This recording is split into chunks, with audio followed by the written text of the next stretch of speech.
Welcome back to Season 2 of Sailing Sitka. We are Jay and Kenna, two young Canadians who stepped outside the box of comfort and decided to act on their ambitions of sailing around the world.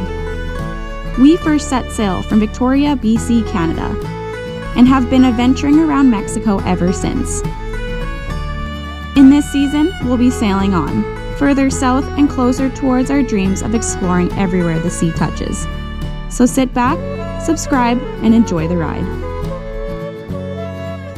Good morning, you guys. It's about 2:45 in the morning. I'm on watch. Jay is down below trying to sleep, but we have pretty much no wind, and we've been luffing for the last little bit. We're still on course. Yeah, we're only doing 2.8, 3.1, 3.5. So 2.5 knots, 2.5 to 3 knots. But we're still on course. But yeah, the sails are just luffing, and we're downwind right now with pretty much just a couple of breezes here and there, which does not do it for us. So sadly, probably gonna be starting the engine here. And yeah, dolphins still following us. The stars are insane. I really wish I could show you guys the stars. So anyway, that's my night watch. I still have an hour or so left. But yeah, we're gonna be putting the, I don't know if you guys can hear that, but we're gonna be putting the Genoa away and centering the main, and then probably gonna be motor sailing. Sometimes it be like that.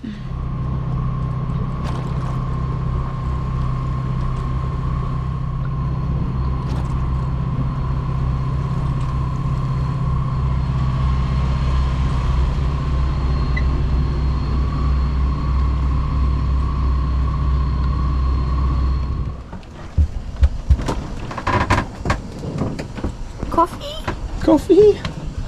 Is it coffee time? Yeah, I'm so tired. I need coffee.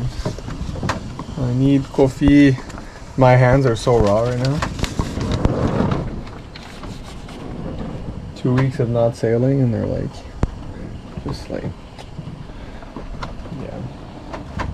Raw. The wind's light, but I gotta save some diesel because this is a long sail, so.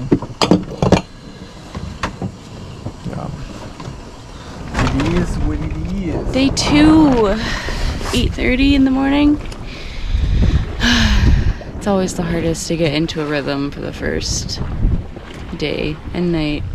We're both really tired, but hopefully today we catch some fish, have some action. I wouldn't mind those dolphins doing those backflips again. That was pretty rad. Yeah, let's see what the day has in store for us. All right, it is 11:30 a.m. on day 2 of this passage.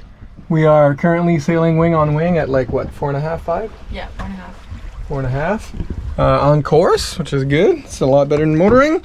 And I'm just making some breakfast potatoes right now. And we're gonna put some eggs in there as well.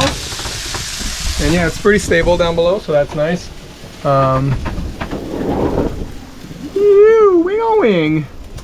Yeah, I don't know if Kenna showed you, but we normally put the bed down here when we're on passage. That way we have a few sleeping options. We can sleep in here, which rarely happens, or in our main cabin, or in here. The berth right now is all storage. But once we get to Chiapas, I think we're gonna get rid of some stuff that we've been carrying for 2 years and haven't used yet. It's always that fine line between having a bunch of extra supplies and having too much. So I'm trying to find the optimum amount of spares to have and extra material like plywood and so forth. I think it's good to have stuff like that just for emergencies, but maybe a little too much is not good. Who knows? Who knows? We have the fishing line out as well. Yeah. But no action yet. No action yet. My or tuna would be nice. Just no skipjack, please. Yeah. I'm over catching them. I think we've caught over 20. Yeah, like this season's been like, we don't film them all, but we've caught so many skipjack. And like Mai, we've only caught 2. Yeah. 2 Mai, and they were both on the same crossing. Yeah. And they were delicious, but now we're out of them. And yeah, it hasn't been the optimum season for fishing for us. No. But still fun to put a line out and see what you get. But yeah, looking forward for some tuna would be really nice. Tuna would be so good because we have everything to make sushi, just no fish. Are tuna down here, all the way down here? I don't think they're. Maybe further offshore, I think they are, yes, but not this close in. I mean, technically skipjack is a tuna, but it's not good. It's a yucky tuna. Yeah. Anyways, That's making breakfast, calm seas, nothing really to report. There's nothing to Which doesn't make for great YouTube videos, but makes for a great passage, and that's kind of like good, honestly, because like uneventful passages are good. If we had a little bit more wind, that'd be great. It just dies completely off at night, or like just to the point where like you're going 1.5 to 2 knots and just like destroying the sails and luffing nonstop. So that's when we turn the engine on. Try not to burn too much diesel, but you know, it is what it is. All right, Sitka's in her groove right now, going 6'1", 6'2". Full sails, no luffing, calm seas. Now we're cooking with gas. That's like my favorite type of sailing right now. Like good wind, not too crazy, full Genoa, full main out, going 6 knots. Calm seas, like we got maybe a foot swell. This is like awesome. Oh, there's a boat over there. That might, I wonder if that's Alice. Okay, I'm gonna take the binos out. I gotta check if it's our buddies. We haven't seen them in a while. Maybe we're catching up. So upon further inspection, it's actually a panga with a flag. You can probably barely see it, but panga and then the flag's there, so we're thinking it might be a long line between those guys. So hopefully we don't have to adjust course here. Should be good. But we're far right now. I mean, not that far, but far enough that 16 miles, maybe 18. So that's why you always got to be on lookout no matter what.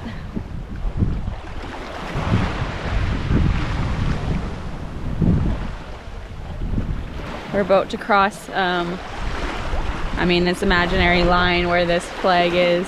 These fishermen are attending to it, so I think. Yeah. Okay. Okay.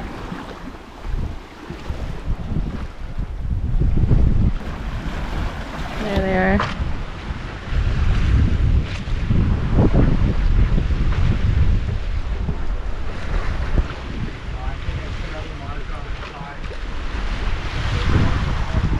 Is there?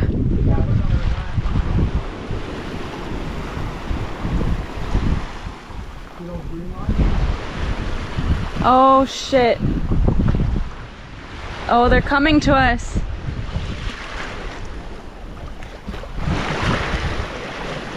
Oh, oh. You won't be able to stop. You can't stop, buddy. They're waving at us to slow down or stop.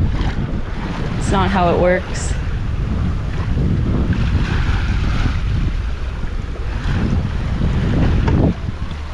Do I keep rolling? Yeah. Okay. Just be ready.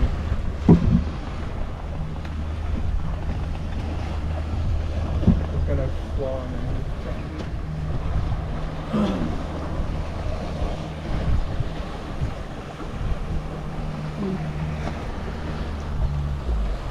We're good, I think. I don't think we hit it. Because there's the line still there. This is when you want to make sure you have a keel that like protects your rudder. But yeah, he's good. It's deep enough. But you see, like that flag's there, Yeah. But then it goes all the way down, probably all the way to the shore. Oh my god. And the thing is, because we're wing on wing, if we weren't with the pole right now, I could have maneuvered, but dead downwind like that, I don't have enough time to maneuver. I just can't do it. So like that's one of the things. And by the way, I'm pretty sure, I'm 100% sure long lining is illegal in Mexico. So oh yeah, so I mean they weren't yelling at us or anything. They were telling us to go that way, but we can't. If we could have went this way, but not that way. Yeah. Or else we would have like backwinded and got ourselves all fucked up. But luckily we're good. Nothing's on caught. I don't know if we're fishing. Even our fish line didn't catch anything. So we're good. Is he waving at us? No.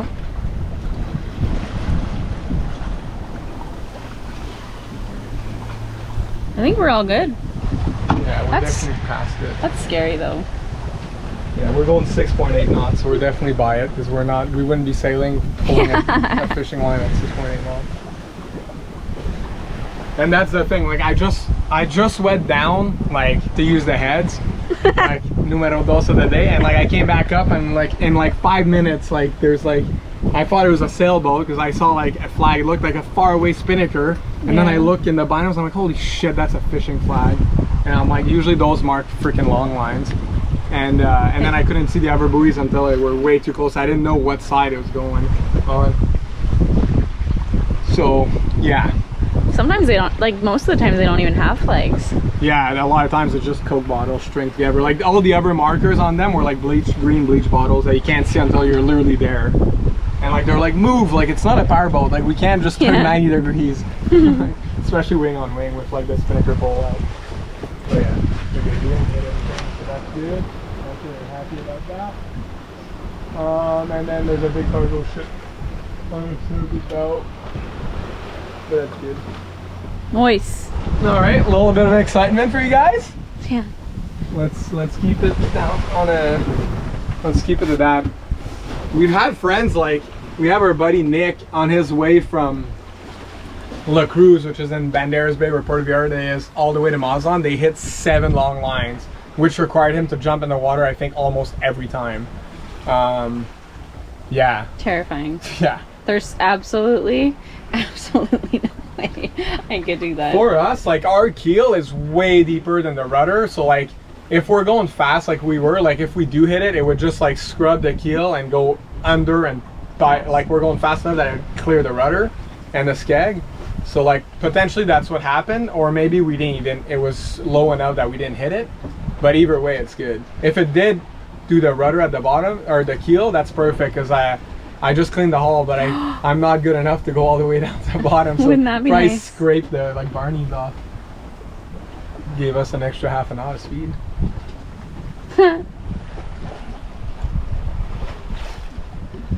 Alright. Alright, well, and that's the other thing, like if they have these things at night too, and like that's when our friend, he hit them, it's at night. It's like there's no lights on any of these things. They're not marked. They don't have like AIS beacons. There's just like no freaking way of seeing them. So like that's one of the thing, if you have a fin keel and a spade rudder, that's where like you're more likely to get caught in your rudder. And then if you don't slow down immediately and you're going 6-7 knots, that's gonna put a shit ton of tension on your rudder bearings and all the gear associated to your steering, and that's where it can become dangerous and foul your steering, and that's a no bueno situation. Luckily here the water's warm, so it's not like it's not like the end of the world if you have to jump in and clear it, but it wouldn't be ideal, but especially at night. But like if they did that up north, it'd be dangerous as hell, because like water's like you're dead if you jump in, if you don't have like an immersion suit. So anywho, or a wetsuit or a dry suit. But yeah, we'll keep an eye out. They're, like I said, they're hard to see. It's like, at least that one had a flag. All right, well now we're racing along at 7.5, sometimes 8 knots. So for Sitka, that's almost time to reduce the sail area a tiny bit.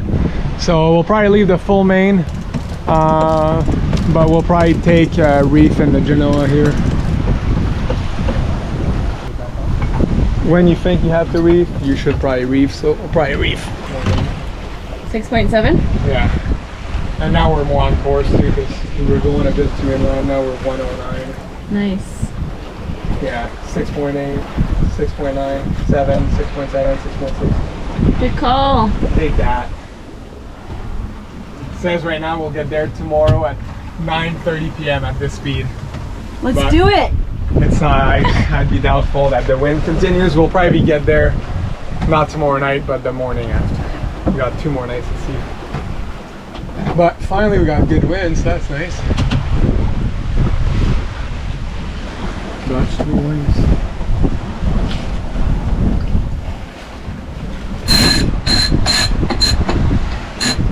All right, so the wind keeps on increasing. So right now we showed you that we had put a reef in the Genoa. So you can see it's furled to that first blue line on the furler, and then the second blue line would be the second reef point. So right now the Genoa is about the same size as the main, so it's pretty balanced, but the wind is still increasing. We're going like around 7 knots, which right now is under control because I just switched gears on the hydrovane. So as the wind increases, you can gear up on the hydrovane. So completely to the left is basically light winds, and now I'm on the second one, and that's like for heavier winds. And then the third one, we've never had to use a third one, that's like for really heavy winds. And then you can also angle this to catch less wind by loosening this and putting this as an angle so it gets less wind. But hopefully we never have to use that feature. But yeah, once you get, like, it was having a bit of a hard time right now in first gear, then I put it in second gear, and now it's steering flawlessly, so it's good. So yeah, a little update on hydrovane. So yeah, basically this thing steers the entire boat, and it uses no electricity. So our wheel is locked right now in almost center position. Center is here, so like just a tiny bit off center, which is pretty much center on here. And this rudder is what steers the entire boat. So this is connected to this blade, and this basically you adjust it to face where you want the wind to be coming from. So right now when this is fully up, I want the wind to be coming from this direction. So if the wind's not coming from that exact direction, it's gonna push on the blade, which in turns through mechanisms here turns the rudder, and then that's gonna bring us back on course. And then same on the opposite way. If it goes on the opposite way, then it turns the rudder the opposite way and then steers us back on course. And it uses no electricity, so it's pretty awesome. We also have a linear drive autopilot Raymarine that's controlled through here, but that takes quite a bit of power. Not crazy amount, but enough that at night without solar we would not be able to run it all night, unless we're motoring. If we're motoring, then that's what steers, because the hydrovane can only steer us if we're sailing. It doesn't work if we're motoring. It has to have a parent wind on it and sails up. So when we're sailing, we use the hydrovane, and when we're motoring, we use the Raymarine linear drive. And that's the only time we really hand steer is coming in and out of port, like marinas or anchorages or mooring fields, or if the weather's like so gnarly and the waves are so bad that you have to hand steer, which has happened once or twice, but it's very rare, luckily, because hand steering gets old real quick. It's fun when you're doing like little races, or you're like just doing like a 4 or 5 hour sail coastal from your home port, but when you're like out here, like it gets really tiring, especially when you have to like cook, clean, do rigging checks and all that on top of like sailing and steering. That becomes a little much. Anyways, we're making great progress. Kenna's down below on her off watch, napping. The freedom of the open sea offers vast horizons with a view that expands into an endless stretch of water and sky. The isolation can be both liberating and daunting, but it's also seen as an opportunity to connect to a deeper part of your soul without any external distractions. The sea can be both calm and turbulent, sometimes only a few moments of buildup in between, which is why a sailor is almost always engaged and alert. Sailing offshore comes with a sense of accomplishment as you navigate the seas, as well as the mental challenges you endure over the course of multiple days on the vast open blue. The gentle rocking of the boat, which at one point in time I dreaded, but now find calming. As the wind fills the sails and creates a soothing rhythm, I know Sitka is happy, which makes Captain and myself happy too. The sea gives us endless possibilities with all kinds of routes and destinations ahead, each one leading to new and exciting places. Oh, I just blinded myself. What did you do there? I blinded myself. Where are you? Hello, people.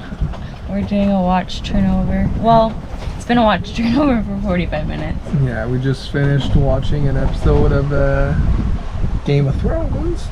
It's getting good, actually. Yeah. And yeah, we're still going, like, the wind died down quite a bit, but we're still making like 5 knots right now, so that's good.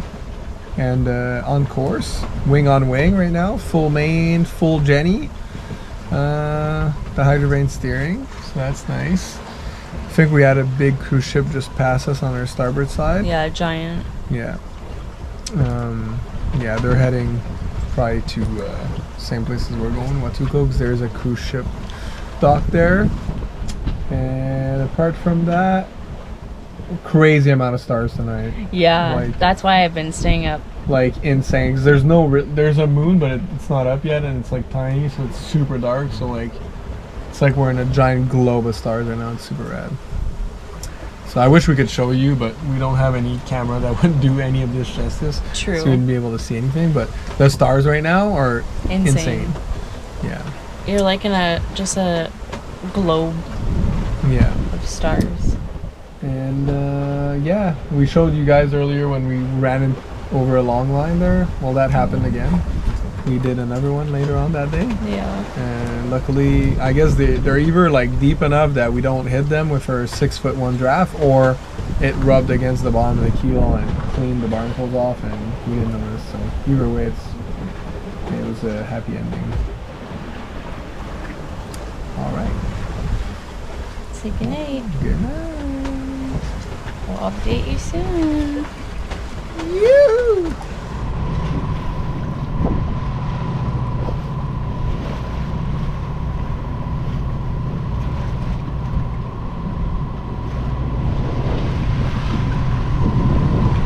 Bunkering fuel.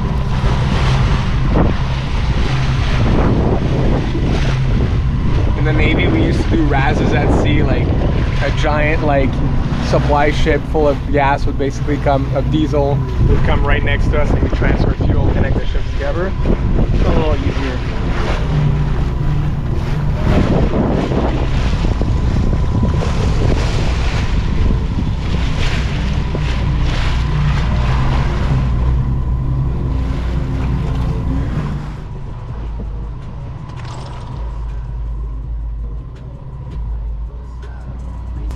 That bird's crazy. Oh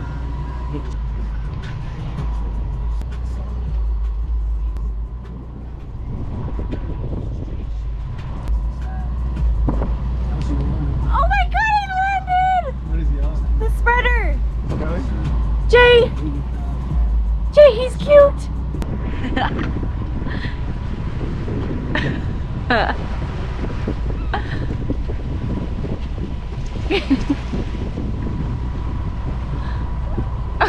Oh my god! We got Bobby, the blue-footed booby, up here. What's up, George? What up, G?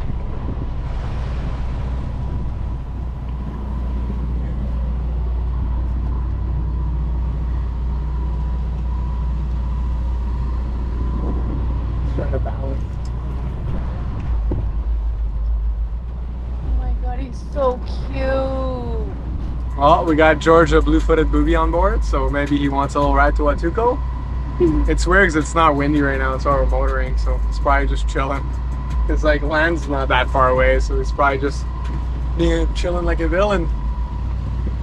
He did a good approach. Look at his tail, he's got to like balance non-stop.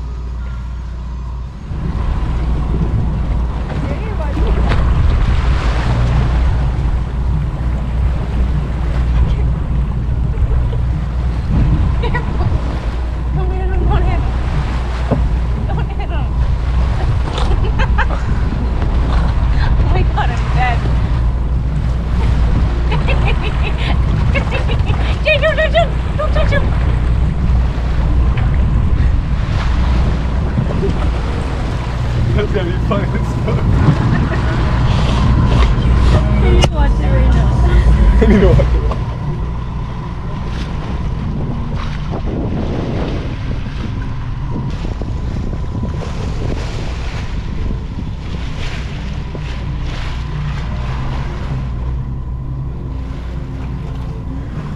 After Jay's famous crepes, the wind filled in just enough for us to sail. Then suddenly we realized we were being followed. A school of tiny fish had been tailing Sitka for somewhat around an hour. Jay quickly thought to pop the GoPro in the water and capture these little guys on film. We've had so much wildlife come and say hi to us on this 350 nautical mile sail. From acrobatic dolphins to blue-footed boobies to fish following Sitka's lead. It's hard to put into words just how grateful we are to be able to witness the beauty of life in the rawest of ways.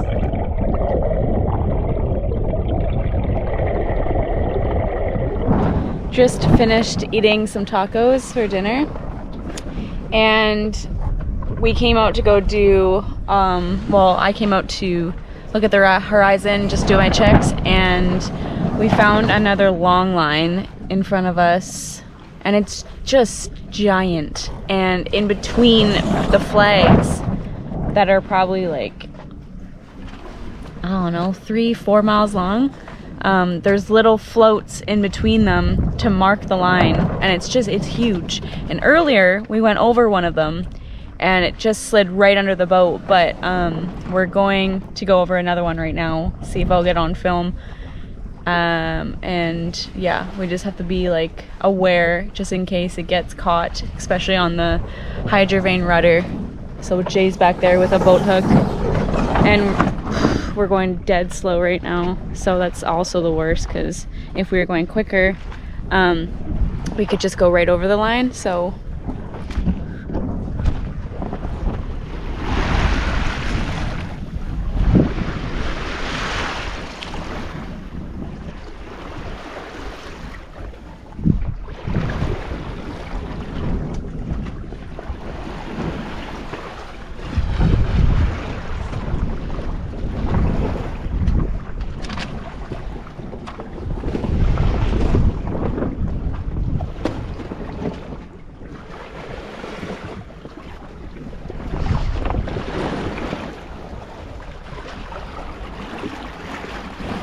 don't see anything yet.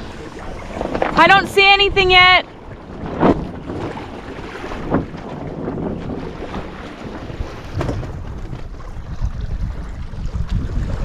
There's the other one. So I don't know if you guys can see that.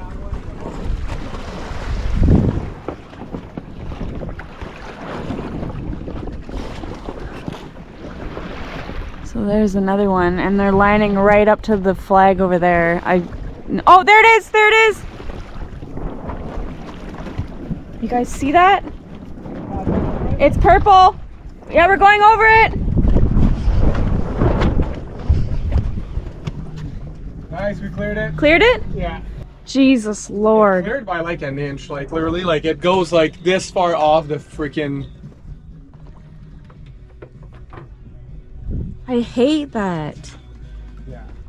If we had a thin keel and a tiny, like if we had a thin keel and a small like spade rudder, we would hit all of them. Honestly, yeah. It's just because our keel's way deeper. Is that another float or it's just like garbage? No, they're float. It lines up to the flag. Oh. That one was harder to see because it's purple. The one earlier was literally green. I could see the purple line, and it was like maybe like this far below the hydrovane. Yeah. If you're motoring, like if I was motoring and I saw that, there's no way I'd go through. I'd like go parallel to them until I find the flag and go around, because like if we're motoring, we can maneuver like we want, and also I don't want a line getting caught in a prop. But when we're wing on wing like this, like you can't maneuver. Like you have maybe 10 degrees on either side, or else you're gonna jibe. And with our boat, we know that usually we're fine. If we're like, well, we didn't know until yesterday, but now we know. Yeah. So like if we're going like 4 knots or above, we're good. And like right now I was worried because we're kind of dipping under 4 right now because the wind's very, very light. So I was worried that, because if we go fast, it like goes under the keel, and then there's enough momentum that where the boat's going fast enough that it clears the rudder and the hydrovane. But I was worried that under 4 we might not do it, but so it came really close to getting the hydrovane, but we were good. We have a panga approaching super quick here. Probably gonna yell at us for going over his line. He won't yell.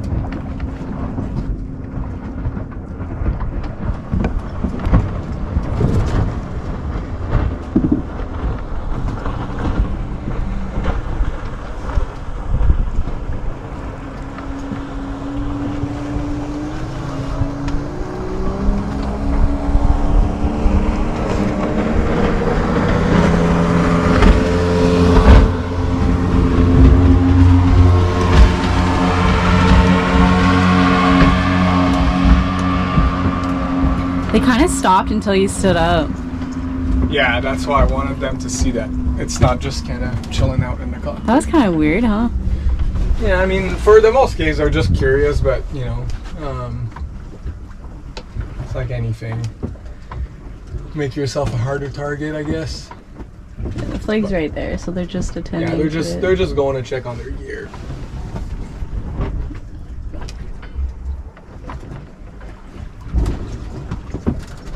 They went friggin' quick. Yeah, well, they have a fast boat. Probably got like 140 horsepower or 150 on there. There the flag goes. Are they putting one out or they're putting it in? No, they're taking them in. Probably a good idea.